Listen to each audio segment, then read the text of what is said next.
वक्त देश के सूचना प्रसारण मंत्री अनुराग ठाकुर जी जुड़ रहे हैं। अनुराग ठाकुर जी नमस्कार। आज लोकतंत्र के चौथे स्तंभ पर बहुत बड़ा हमला हुआ है। हमारी रिपोर्टर 20 घंटे से पुलिस कस्टडी में है लुधियाना में। पब्लिक फंक्शन पर जिसका इनविटेशन हमें आया था उसको कवर करने गई थी, जहां दो मुख्यमंत्री थे, अरविंद केजरीवाल जी और भगवंत मान, और बावजूद इसके एक पुरुष पुलिसकर्मी अरेस्ट कर ले जाता है भावना किशोर को। क्या मीडिया के ऊपर इस तरह से प्रहार, आप इसको कैसे देखते हैं और इस पर क्या कदम उठाए जा सकते हैं? देखिए, मैं पहले तो इसकी निंदा करता कि अगर इस स्तर तक राजनीति होगी और इतनी गिरावट आएगी और इतनी बौखलाहट आम आदमी पार्टी में देखने को मिल रही है। आप शीश महल बनाते हैं, करोड़ों रुपए अपने घर के रेनोवेशन पर खर्च करते हैं, आप साथ वाले प्लॉट खाली करा के अपना मकान बड़ा कर लेते हैं, सरकारी आवास। अरविंद केजरीवाल जी कहते थे कभी सरकारी बंगला नहीं लेंगे, बड़ी गाड़ी नहीं लेंगे, सुरक्षा नहीं लेंगे, सबकी धज्जियां उड़ा दी। बड़ी गाड़ी ले ली, दो राज्यों की सुरक्षा ले ली और अपने सरकारी आवास पर 45 करोड़ रुपया शीश महल बनाने के लिए खर्च किया। आप उसका जवाब तो नहीं दे पा रही आम आदमी पार्टी और उनके नेता, लेकिन इतनी ओछी हरकत तक उतर आए हैं कि पत्रकारों को पहले पीटना। टाइम्स नाउ नव भारत के पत्रकार के साथ जो दिल्ली में हुआ, धक्का मुक्की पिटाई से लेकर, ये एक नहीं दो घटनाएं और अब ये तीसरी मुकदमा दर्ज कर देना। शायद ही हिंदुस्तान में इस स्तर तक कोई सरकार गिरी हो।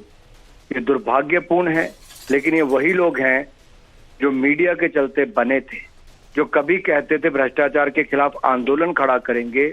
आज इनकी पूरी सरकार भ्रष्टाचार में डूबी हुई नजर आती है और किसी महिला पत्रकार के साथ इस तरह का व्यवहार, क्या ये आम आदमी पार्टी को शोभा देता है?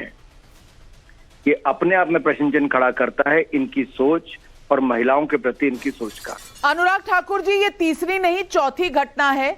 पहले दिन राकेश पांडे को पीटा गया, दूसरे दिन हिमांशु दीक्षित को पीटा गया, तीसरे दिन कुंदन का माइक भी छीन लिया गया और उसको धक्का मुक्की की गई, और अब चौथा इंसिडेंट ये है। मैं पूछना चाहती हूं, ये लगातार 4 इंसिडेंट्स उसके बाद शुरू हुए हैं जब से टाइम्स नाउ नवभारत ने ऑपरेशन शीश महल ना सिर्फ बाहर और दस्तावेजों के साथ दिखाया कितना खर्चा हुआ, हमने अंदर की तस्वीरें और शानो शौकत और आलीशान मकान भी दिखाया।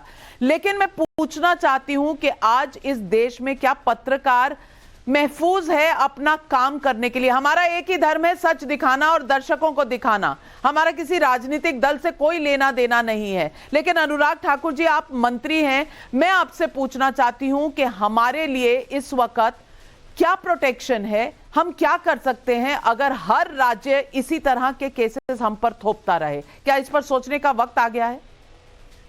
कहाँ गए वो एडिटर गिल्ड वाले सारे पत्रकार? कहाँ गए वो जो सम्मान वापस करने वाली बातें करते थे? कहाँ गए वो लोग जो आज ये नहीं देख रहे कि देश के सबसे बड़े मीडिया हाउस के पत्रकारों के ऊपर अगर हमले हो रहे हैं तो ये अपने आप में सवाल खड़ा करता है कि क्या एक राज्य की सरकार और एक पार्टी जो भ्रष्टाचार में लगातार डूबी है, जिनके अधिकतर नेता जेल में हैं, कोई शराब घोटाले में, कोई स्वास्थ्य के, तो कोई अन्यों में, और जिनके वीडियोस भी इस तरह के आजकल सर्कुलेट हो रहे हैं जो शायद दिखाने भी मुश्किल हो सकते हैं, जिनके लोगों के नाम सट्टे से लेके बाकी सब में आता है, और अगर मीडिया उसको उजागर करता है तो टाइम्स नाउ जैसे ग्रुप पर, टाइम्स नेटवर्क पर, इनके पत्रकारों पर अगर प्रहार किया जाता है तो चिंताजनक तो है ही।